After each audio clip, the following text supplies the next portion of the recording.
Hey guys, welcome back to my kitchen. And someone had asked me to make braciole. I don't remember who it was, but hopefully you'll remember who you are. Anyway, I'm going to be making some braciole in a very nice light tomato sauce. And let me show you how to get started. So the ingredients that you need are really simple. What I have here, I've got 6 slices. You can get whatever you want to, make for. This is about 6 pieces. This is actually top sirloin. You could use flank steak, which is actually really nice, but this is all I could find down here. I'm in North Carolina. So anyway, I have the nice thin. It has to be nice and thin. If it's not thin, you got to pound it out because you got to be able to roll it up. All right, that's that. So I have here some spices that you're going to use: salt, pepper, fresh garlic, and parsley. That's it. Then I have some seasoned breadcrumbs, some grated locatelli cheese. You could use Parmesan. You can use provolone if you want, and of course some olive oil. Basically, you're going to make a little stuffing and you're going to roll it into the meat. Now, just so you know, there's a thing called involtini, I think it's called. There's actually what they called it in Italy, but it's the same thing as this. Now, my mom used to always put pine nuts in her filling, but I have kids with nut allergies and you can't use them. So, but they do give a really nice flavor. And even if you throw a few raisins in there, I know that was an old school thing. My grandmother used to do that too. So this is just a basic, simple recipe. You could put prosciutto in there. You could put any kind of filling you want. You could put spinach, But this is the way I do it, just to do a simple, classic recipe. Okay, so I'm going to show you what to do. Okay, so what you're going to do, you're going to mix up your breadcrumbs. That's about 1.5 cups, I guess. I like it very tasty and cheesy, so I'm putting in about 1/2 cup of grated cheese here, okay? You could use a little less if you don't want that much. Basically going to just put in all your ingredients. Got some nice fresh parsley, salt, pepper, fresh garlic. And to this, again, clean hands. Always make sure your hands are clean. You're going to add in some olive oil just to kind of moisten it up. You don't want it too much. You don't want it too dry. And you're going to give it a little mix. Again, you're going to add the oil to make it a little bit moist. I'm going to need some more. I eyeball everything, which I know it's kind of annoying to do, but this is what I do. Anyway, it's getting there. You want it to just be a nice little consistency that you can keep it on the meat and you can roll it without it falling out, So I'm going to just mix this up and I'll show you what to do and how to roll. All right, guys, so I have the mix all ready to go. And I have a cutting board just so I don't have it all over the place. I'm going to just lay out some meat, all right? Let's do 2 at a time. Like I said, if you have a big guest of people coming, you have a lot of guests come, you got to do a lot more than this. But if you want to just throw it into your meat sauce, that's actually the way you should do it. Okay, now what you want to do is put a nice amount on here, on each one, okay? And you're going to just kind of flatten it out over the meat. Leave a little bit on each end so you can roll it, okay? Oops, I'm sorry, let me move that out of the way. Now, my mom used to use thread to wrap the meat, but you can use twine, you can use, oops, I got a big piece of parsley, I'm going to pull that out. You could use even dental floss. If you don't have that, you can just use unminted dental floss, and that'll hold it together. Now watch, what are you going to do? You're going to roll it up, okay? Take the edge, flatten it out, and you're going to roll it just like this. Don't mind, I didn't get my nails broken, I didn't get it fixed. Anyway, this is what you want to end up with, a nice rolled piece of meat. Now, I don't have the dental floss, so I'm using toothpicks because I don't have the thread or the twine that you need. Okay, and I'll show you one more, and then I'll fill them up. See, again, watch. You're going to flip the little edge, and then you're going to start to roll. If a little comes out on the side, don't worry about it. Just shake it off. Okay? I'm going to pop the toothpicks in there. This is just to keep it together while it's going to cook so nothing falls apart. All right, this is basically what you need.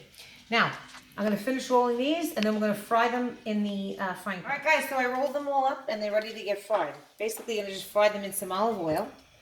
Okay, so you're going to put some nice olive oil at the bottom of the pan. I warmed up the pan already. So, we're going to throw them in. I don't know if I can fit all 6, but I probably can. Let's see. Maybe, let's see. Now, we're going to let these brown, you're going to sear them on each side. All right, you want them really nice and seared. So I'll show you what it should look like when it's done. Oh, I can fit them all. Good. Okay, nice. All right, you can hear it sizzling a little bit. Now, these are going to cook probably, I don't know, maybe 5-6 minutes, and you're going to turn them. Maybe not even, because actually the steak is pretty thin. So just check them. They're going to get nice and crispy and brown. I'll show you what it should look like, and they should all, you keep rotating it. Make sure you keep turning them over as they're cooking. And then when they're done, I'm going to show you how to make a very simple tomato sauce to put them in. And you're going to let it cook for about an hour and a half, and you're ready to roll. Guys, so these are cooking about 5 minutes. And these things are really good. You get them in the Dollar Tree. You know, it stops the oil from popping all over. So you're just going to, I like to cover it because then I don't want my stove to get dirty. Anyway, this is what it should look like. Look how nice that is.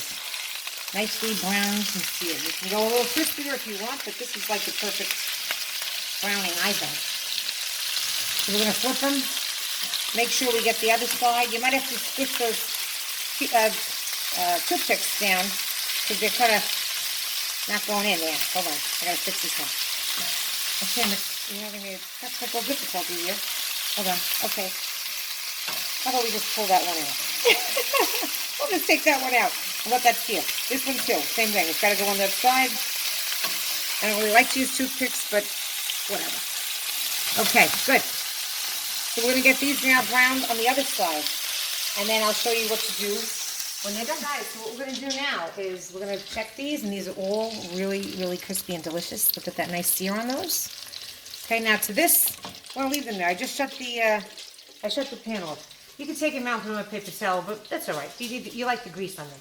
Now what I did was, I started a saucepan over here with a little bit of oil and garlic. Oops, my garlic is burning. So let me get my tomatoes in. To this, I'm adding in 2 cans. I have in here a can of San Marzanos, which are crushed whole tomatoes, right? And a can of crushed. So I have 1 can of San Marzanos and 1 can of crushed. You could just use the San Marzanos or whatever you want to use. Make your own basic tomato sauce. Now I just do this because it's not really a meat sauce. You just want to add a little bit of salt because you have a lot of cheese in there. Of course, you always want to add pepper. It's almost like a marinara sauce. As I said, if you're gonna, you can actually make this and put it into your regular meat sauce, meat gravy, all right, on Sundays or whatever, and just throw it in with all the other meat. It's delicious. I have some frozen basil because my plants are starting to die out there. So I'm just going to throw a bunch of basil in there. I like basil. And you're going to let this cook. Now just stir this up, give it a little stir. I got to raise the heat a little bit. Now, what you want to do is throw your meat, put the braciole into the gravy. All right? You're going to get this in here. Get it covered. Leave the toothpicks until the end because you want that to stay together. Okay? Now, you're going to cover this up with the gravy. You're going to let this cook now for about an hour and a half till that meat is nice and tender and cooked. Just give it a stir every 15, 20 minutes. Take a look at it. Once that meat is tender, it's going to be nice and easy to just cut, and it's so delicious. So you can make a little bit of macaroni on the side if you want. I actually made a couple loaves of Italian bread, so I'm not making macaroni with this. But normally you would serve it with a little bit of macaroni. Okay, so I'll show you what it looks like when it's all cooked, and we'll taste. So it's all ready to roll. Here we go. I just put everything into a nice bowl, and it's a very light tomato sauce, nothing heavy. But the braciole is now done. I took a little dish for myself over here, and I made some Italian bread this afternoon. Sorry, it was 2 loaves, but some of the Gavones had to pick at it a little bit. So I'm going to use that with my gravy and have a little bit of Moscato, which is my favorite wine. So what I'm going to show you to do now is take out the toothpick, okay? So we're going to remove the toothpick. That's only the one that I took the one out before. There's 2 of them in each one, but that one only has 1. Now, see that nice crisp? It's still there. What you want to do is you want to cut this and see how the inside looks. Look at that. Delish. Okay, I'm going to cut a little piece. It's nice and tender. And I'm going to put a little bit of the gravy on it there. And I'll taste. Okay, here we go. It's pretty hot, so. I